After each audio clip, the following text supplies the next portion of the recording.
Hi, Hayden here, and this is going to be my VEDA video number 16. And for this one, I wanted to have a bright idea. Now, this is the old-fashioned kind of light that you can't buy anymore, I don't think, anywhere. But anyway, so these are the ones that waste a lot of energy, put out a lot of heat, but it's what we had for like forever, right? So these are gone. And I noticed a couple of these light fixtures back here had those kind of lights in them, but they also had, in other fixtures, they had these compact fluorescent lights. Now the compact fluorescent lights were, I don't like them. I actually never did. I never was a big fan.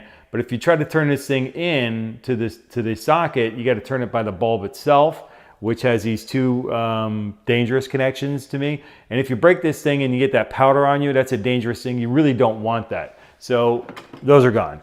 Then later on, they came out with these compact fluorescent lights just like that, but they put a bulb around it. So now it's less dangerous to turn the thing in, but still, if the light breaks, and it's a compact fluorescent, it is what it is.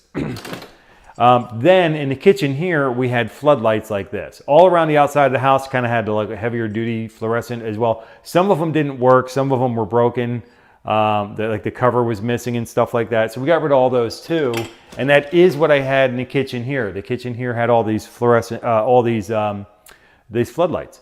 But this one here is an LED floodlight. This one here is 65 watts. It's bright white, daylight white, and I really love it. And I think that you might like the interior itself. It's great for video. I mean, I think even the shadows that it casts on my face are not too horribly, bad. So with that, no, I could shoot video here all day long. Anyways, so here's the deal.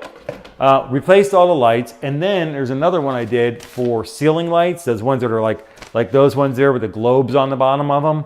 And this is one of the fixtures itself. I got 6 or 7 of these that I'm replacing, 7 of them, but one of them is actually a little smaller because it's in a tighter spot. And these are this one here. I don't have one to show you because, well, they're in boxes or installed. And this one here is a low profile LED light.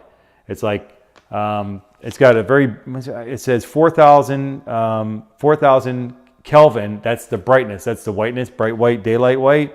And it has also, it puts out a lot of light because that's the lumens part of it. I forget what the lumens number was on it, but I picked a very bright white light. And when I installed these two, there's like 2 hallways. It kind of, just one goes to the master bedroom, one goes out to the garage, past another bedroom. But anyways, these hallways have just that one light fixture in them, and it lights it up like crazy. It's a very, very nice, bright white, daylight white. I absolutely love it. Because when I turn a light switch on, I want the light to make itself known immediately and, with authority, and it does. So it's an excellent set of lights.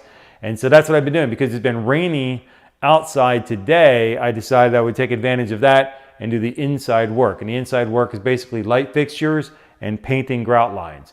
I'll show you all of that stuff later on, like kind of after I get it done. Showing you how I do it is, it's not really that important because basically it's just changing out the fixture. And there's probably a million YouTube videos on how to change out a light fixture.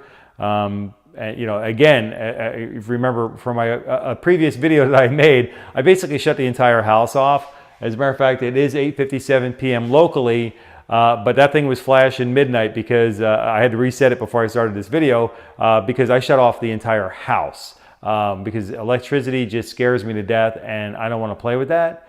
I don't want to die stupid, especially if I'm up on a ladder and I get shocked. That's just really not going to work out. That's not going to end well for me, okay? So anyways, work smart, be safe, use your protective gear, and if you're dealing with electricity and you're not really confident and competent in what you're doing, do yourself a favor, hire a professional. It might cost a little bit more, but it's better to be safe and alive and happy and healthy than spending time in a hospital or worse, all right? So with that, until I catch you in the next video, take care and be well.